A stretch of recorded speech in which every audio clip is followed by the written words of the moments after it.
Saiki nek nganggo Jayabaya, Satriya, Pinandita, Sinisian, Wahyu, ini lengkap, kepemimpinan yang sangat lengkap juga. Ya, ini juga dari Al-Quran. Karena Jayabaya itu muridnya Syekh Ali Samsuddin. Ya, beliau masuk Islam sejak muda. Kemudian dibaca sekian abad kemudian oleh Rondo Warsito di Solo. Kemudian diterjemahkan dan disampaikan kepada Anda Satriya, Pinandita, Sinisian, Wahyu itu. Nah, kita punya pedoman-pedoman kok di Indonesia ini. Untuk bangkit itu ada pedomannya, jelas pijakannya, jelas teknologi kesejarahannya, jelas semua. Jadi semuanya gak penting lanang tawedok tapi satriya. Dia bisa kapan-kapan lembut kayak wong wedok, kapan-kapan tegas kayak wong lanang. Jadi bukan soal keras atau lembut, tapi soal ketepatan, ya. Kalau kira-kira begitu ya. Nah sekarang kalau kita ngomong sejarah kesatriaan itu, kita seperti yang sudah saya omongkan awal tadi, kita harus berangkat mulai akhir Mojopahit. Berarti kalau Sunan Kalijogo itu lahir 1450 ya, 1450, umur beliau sampai 120 lebih, hampir 130. Jadi Sunan Kalijogo menangi akhir Mojopahit, Brawijaya 5 sampai peralihan ke Demak, sampai ke Pajang, sampai ke awal Mataram. Ya, itu berarti pertengahan abad 14 sampai hampir abad 16. Disitulah Indonesia mulai terancam nasionalismenya, yaitu unsur-unsur nasionalisme, komponen-komponennya mulai digerogoti dengan datangnya Portugis pada waktu itu. Portugis sebagai tangan panjang otomatis dari yang disebut Perang Salib pada waktu itu. Jadi Perang Salib itu, kekalahan Islam di Andalusia itu diteruskan sampai ke sini dengan penjajahan dan penaklukan kepada negara-negara Islam. Karena pada waktu itu sebenarnya sudah ada segitiga kesultanan Islam, Brunei, Manila, sama Ternate pada waktu itu. Jadi itu ada segitiga kesultanan Islam. Saya pernah di masjid mereka. Kalau Anda ke Manila ada masjid, ya, ada masjid itu sebenarnya dulu Kesultanan Manila dan seterusnya. Nanti kita bicarakan mengenai tergerogotinya kesatriaan. Sekarang Anda tahu toh sekarang ini kita satria apa tidak? Kamu lihat aja. Baik setiap orang, setiap pejabat atau negara kita, pemerintah kita, ukurannya coba satrio apa ora? Satrio itu nanti kita cari. Ini kita bisa mengacu kepada Al-Quran. Di antara para mukminin itu ada satria. Jadi satria itu apa? Orang yang sportif kalau dalam olahraga, ya Pak ya. Nek di ilmu namanya objektif. Kalau di akhlak namanya jujur, itu satria. Kalau di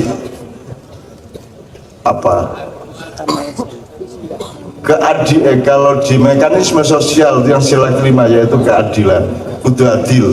Nek satria mesti adil.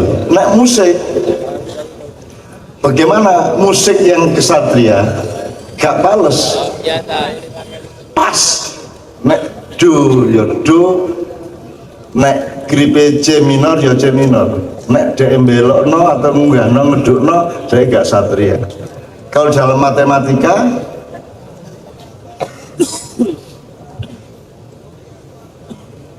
ya kesatriaan itu kesucian sebenarnya Pak ya, kesucian, ketepatan. Nek rambut ya rambut, batuk ya batuk, gitu ya. Nah sekarang kan kita ini di Indonesia sedang mengalami manipulasi yang luar biasa. Ketoke rambut ternyata apa Pak? Iki jalur dikai rambut ternyata jempolan.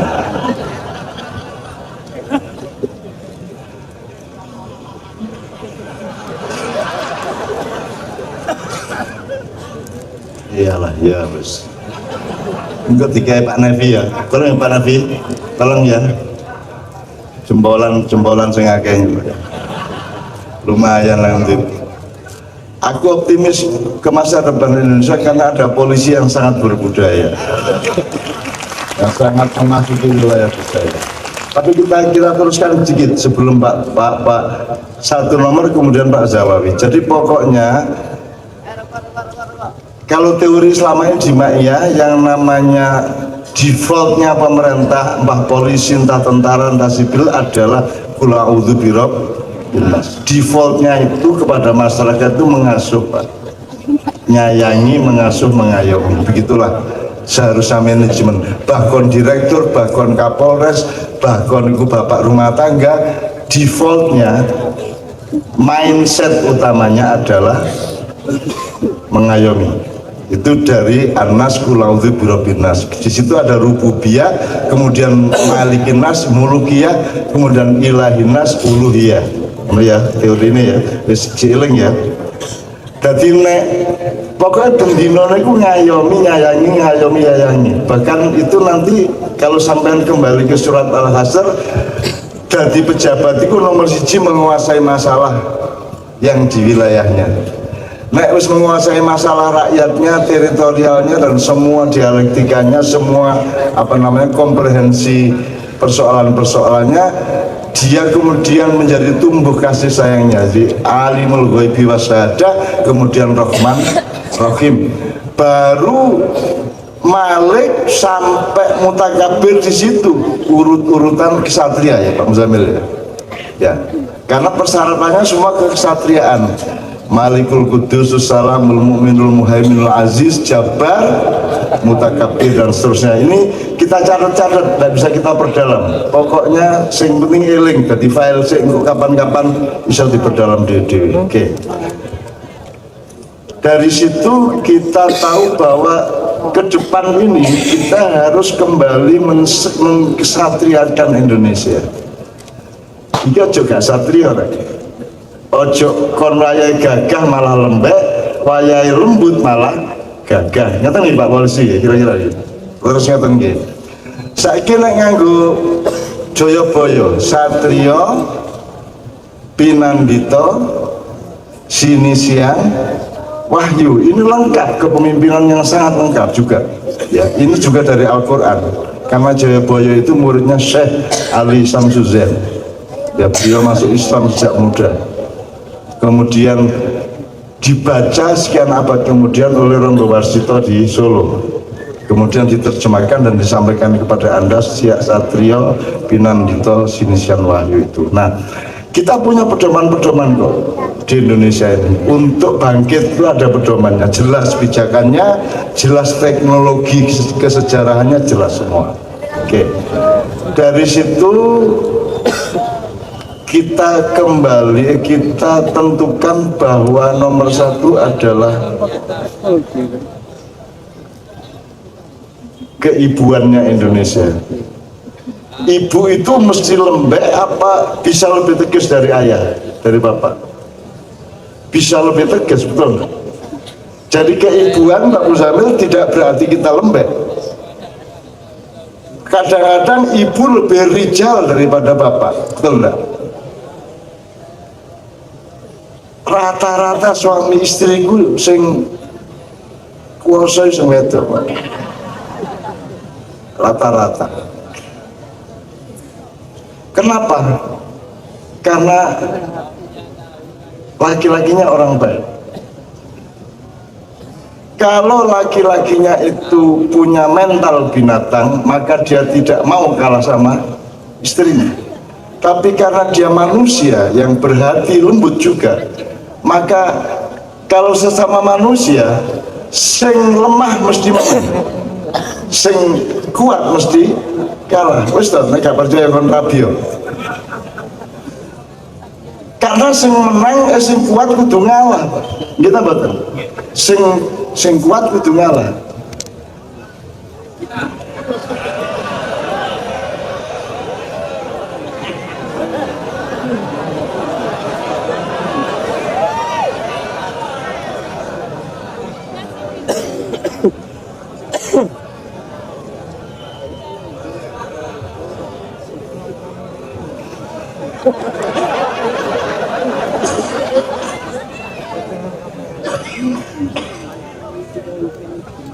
Ya. drone pakai drone Ya.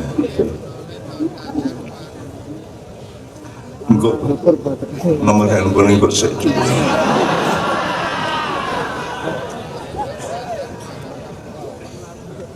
Jadi kita punya mental ke dalam adalah ibu pertiwi, ibu kota ya. Kita menampung sembarang gak apa-apa tekor ini kita tampung, tapi kita punya sikap keluar satria. Kapan kita harus tegas, kita tegas. Bahkan kalau perlu kita radikal. Tidak akan ada kota pahlawan Surabaya kalau tidak terjadi radikalitas pada tanggal berapa ya? 10 November. Itu harus tindakan radikal kepada Jenderal Malabi dan sekutu yang mendarat di pelabuhan. Betul nggak? Lah kon moderat lah kak situ hari pahlawan. Jadi radikal tidak radikal itu bukan golongan, tapi momentum dan konteks. Kalau memang konteks dan momentumnya mengharuskan radikal, ayo. Kayak Pak Muzammil akeh tanggone sing ngelokno dheke. Nggak apa-apa, dia tetap modern, tetap lembut, tapi nek sing dilokno bojone.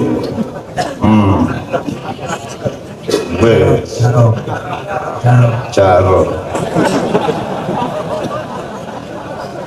Nek bojone sing dilokno karo tanggone wis. Demikian juga Allah. Kalau sekedar manusia kafir saat dunia nggak masalah, tapi nek kon sampai ngelarani atine Kanjeng Nabi kekasihnya, ya, gak melok-melok. 18 gunung tuh berderet-deret wahing. Menurut ya, Bismillah. Oke. Jadi nek kon kepingin kon kuliah, kon kudu tutuk ibune ilmu sing kok pelajari. Gitu ya. Nek sampean mengalami kriminalitas, sampean kudu roh oyote ibune apa sebabnya kok ono anak sing jenenge kriminalitas, apa sebabnya kok ono anak sing jenenge narkoba molimo sak piturute. Kudu sampai tutuk ibune. Kalau Anda belajar sastra harus sampai ke ibu kata. Kalau Anda ke Indonesia harus sampai ke ibu kota ya. Dan ibu kota itu harus kita tarik garis ke ibu sejarah. Nah, ibu sejarah malam hari ini Pak Rektor kita tarik sampai minimum abad 13-14. Kita tarik busur ke belakang sampai 13-14 karena mulai awal abad 15 itulah kesatria Republik Indonesia Nusantara mulai digerogoti. Dan kita cari apa yang digerogoti itu nanti pelan-pelan kita elaborasi supaya nanti kedepannya kita lebih jelas lagi. Sekarang ini sing kira-kira mengancam guyub rukun Indonesia itu apa ae? Sing teko njero apa, teko njaba apa? Gitu ya. Itu harus kita rumuskan. Ojo salah sasaran. Ojo salah sasaran, sing kate ngerampok Indonesia, sing kate ngentekno harta benda dan harga diri Indonesia itu kudu kita identifikasi secara tepat, secara ilmu pengetahuan, tidak salah. Sekarang kan Islam yang dituduh-tuduh terus. Gak iso. Islam itu wong Islam kan ada kekuatan untuk menggerogoti Indonesia. Islam itu tenaga, energi dan patriotisme untuk nomor satu membela Republik Indonesia. Jangan khawatir Pak. Itu dan seterusnya. Nanti kita cari apa yang ngancam Indonesia, jangan sopoai dari luar, dan yang ngancam dari dalam apa. Pada abad ketika Mojopahit akan berakhir, itu terjadi 3 bencana besar. Satu berupa semburan lumpur sangat besar di dekat Delta Brantas di Mojokerto, di daerah Canggu. Itu membuat perekonomian Mojopahit menjadi guncang. Pada saat itu kemudian terjadi pergesekan, perbenturan dan seterusnya, ditambah bencana yang kedua. yang berupa pertentangan atau perebutan kekuasaan di antara para priayi atau punggawa keraton sendiri. Royokan kekuasaan ini antara PDIP karo Demokrat karo iki lho, iki sing garai iki bencana iki. Bikin partai kan itu urusan sila ketiga, Pak. Kalau Anda bikin partai, kalau UPN ini sila kedua. Di sini tempat membangun kemanusiaan yang adil dan beradab. Hasilnya alumninya adalah sila ketiga, orang-orang yang menjaga persatuan Indonesia. Kalau kamu bikin ormas harus untuk persatuan Indonesia, bikin parpol harus dengan prinsip persatuan Indonesia. Jangan sampai kamu bikin partai untuk akhirnya memecah belah masyarakat. Nek kon tidak menjamin sila ketiga, sila keempatnya akan jebol. Sila keempat adalah pemerintahan dengan permusyawaratan dan perwakilan. Kalau tidak didasari sila ketiga yang kokoh, yang solid dengan persatuan dan keutuhan di tema kita ini, maka sila keempatnya juga akan menjadi arena persaingan, arena subversi, arena sikut-sikutan, arena yang rebutan-rebutan sehingga dan ini bencana abad 15 yang kedua itu adalah perebutan kekuasaan di antara keraton-keraton yang ada. Jadi keraton dalam keraton. Kalau saya kira ada keraton PDIP, ada keraton Demokrat, ada keraton Perindo, ada keraton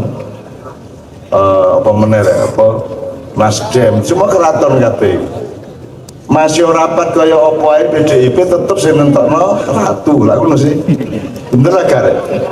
Lha sebab Masih Demokrat gawe munas jungkir balik, tetap keputusannya diambil oleh rajanya, betul kan?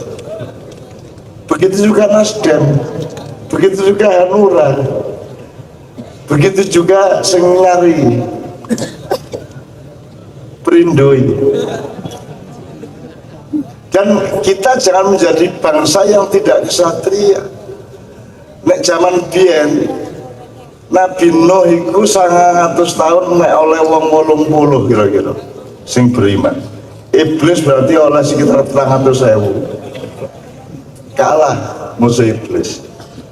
Tetapi mereka jantan, aku kafir, aku gak percaya. Nek saiki lah ketoke percaya padahal gak, ketoke gak percaya padahal percaya. Kadang percaya, kadang gak. Ya tak ngono saiki. Ketoke macan tapi mangan suket. Ketoke wedhus lah kok ndase petik ya dicakot lah ngono. Saiki lak ngono sing ada. Nah itu tidak kesatria. Jadi kadar ketidaksatriaan kita sekarang sangat tinggi. Tunggu sekalian. Maka bencana yang ketiga sebenarnya adalah ya, pertama tadi lumpur menghancurkan ekonomi, yang kedua pertentangan di antara perebutan kekuasaan intern sing gak ketahuan, gak ketara Pak. Gue nana apa-apa SBY ketepuk pada Jokowi, gitu kan? Padahal mari saat dulunya SBY dituduh melatar belakangi 212, mari kepedok, mari jangan apa-apa. Terus kan saiki rumah samu kok terus bersaing Prabowo musuh Jokowi, padahal yoga itu akhirnya ya nyang-nyangan berdoa. Jadi kalau itu aja lebay-lebay ya, kalau itu aja percaya nang Gusti Allah lah ya, percaya kepada ilmumu sendiri dan pengetahuan sendiri. Ojo gampang-gampang gumun, ojo gampang-gampang gede-gede no, ojo juga gampang-gampang nyilik-nyilik no. Ini kita tidak punya urusan sama politik nasional. Pak polisi juga ada urusan loh. Polisi itu penjaga negara, bukan penjaga pemerintah. Betul tak? Lalu saya. Ya apa sih? Kayak naik Kapolri ngono ya. Kongresi persnya ini. Oke. Bencana ketiga adalah datangnya kekuatan-kekuatan asing yang waktu itu diawali oleh Portugis. Wis tahu tak ceritani to, Rek? Satria Mojopahit dan Demak itu mulai turun kesatrianya karena apa? karena ada medsos pada waktu itu. Kok medsos maksudnya apa Pak Rektor? Lho nek wong Jawa sing jenenge lanang ya dep-depan. Ketok raine ya toh, tunyu-tunyuan, caruk kan gitu. Nek medsos bandem dari jauh, tahu enggak? Dengan akun abal-abal bandem dari jauh. Nah, Portugis datang ke sini dengan kapal-kapal perampok yang senjata utamanya adalah meriam. Jadi masih kira jagoan pencak kaya apa, tapi di sawat nganggo meriam, nganggo granat. Akhirnya kita juga terus bikin granat. Akhirnya kita susah pinternya bandem, tapi gak wani dep-depan. Itu salah satu faktor kekesatriaan. Sebelum Pak Muzamil, sebelum Pak Muzawi aku jalur siji Pak Muzamil. Kesatria itu kita carinya gampang aja, kriterianya 4 sifat Rasul. Udah, nek pindah satria gawe 4 sifat Rasulullah sudah cukup. Apa maksudnya? Sidik, makna sidik. Jujur itu maksudnya gak mek kelakuan, tapi ilmunya ya jujur loh. Ya nek hasil penelitiannya Bapak Mah. Hasil penelitiannya wong ya ngono ya ngono ya Rek ya. Itu nek jadi jujur itu tidak hanya akhlak tapi juga ilmu dan apa saja jujur. Jidik dua, amanah bisa dipercaya, tidak bisa ya. Kalau kamu sudah hasil penelitian wong sing luwih gampang digoyang uang lanang ya, maka ketika menjalankan amanat harus pakai ilmu itu tadi. Pokoknya aku gak berangkat terus ada Rek. Apa sing ada kita dengarkan bersama, dari situ kita berangkat. Aku kayak terus yono penelitian. Gampang apa istilahnya gampang diapano apa? Wong lanang itu gampang diatur. Ini hasil penelitian ya. Jadi amanatnya adalah bagaimana mengatur wong lanang. Gitu kan, Renisa astagfirullah, aku tadi kayak semua mikir gara-gara bayang aku simulasi soalnya utakku itu simulasi lunggu iso, ngantek iso, nandukur iso, Renisa iso, nangburi iso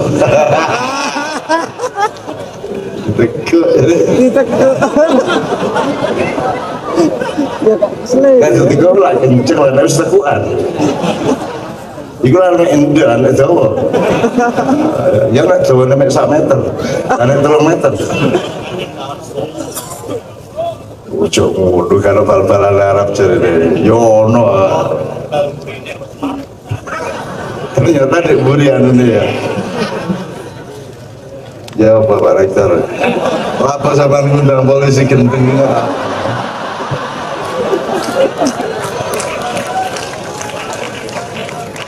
ojo terus diskriminatif lah ya itu kan soal teknis tuh aja mau ngancam itu apa ya tidak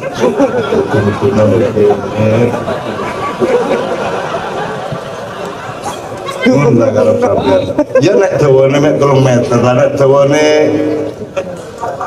20 meter lak keposo nggo bledekan ya Allah dulu tau enak di Surabaya ya ngomong ngono gak apa-apa pengajian lho iki pengajian lho iki engko dilolokno karo membaca JTV karo menonton JTV lu pengajian itu sing aran pengajian apa wong iki guyub rukun menjaga keutuhan KRI gak ya ta lah kok kiai kok ono ngono-ngono ono gampang diatur sing ngarani kiai sapa wong polisi gendeng kok Oke, sidik amanat menyampaikan. Jadi amanat itu adalah keteguhan dari ilmu itu dijadikan aplikasi yang teguh di dalam software yang teguh. Kemudian tabligh itu kamu menyampaikannya juga sesuai dengan prinsip amanah tadi. Terus fatonah cerdas. Fatona itu punya kecerdasan terus menerus untuk mencari yang paling akurat, yang paling tepat, yang paling ya kira-kira gitu Pak ya. Jadi kecerdasan yang dinamis anytime. Jadi polisi ngatur ikin delok iki harus bisa improvisasi di lapangan. Sebab gak ono misalnya demo atau apa yang tertentu, gue di lapangan mesti ono perkembangan yang tidak terduga. Harus punya kecerdasan, harus fatona kan gitu. Oke, jadi sing wedok piro sing lanang piro dari papa tadi? Siti lanang terus kamu sambil Amanah. amanah wedok lanang. Siti lanang amanah wedok terus nomor 3 loro wedok loro. Itu dari segi kata maksudnya. Jadi dalam bahasa Arab itu ada kata mudzakkar, ada kata muannas. Sitik itu gak ada taknya, tabligh gak ada taknya. Kalau amanah Ada tak? ada taknya itu muannas. Kalau fatonah ada tak marbutohnya, ada lubangnya itu tak berlubang, maka itu muannas gitu. Anak-anak tadi memang lambat pahamnya.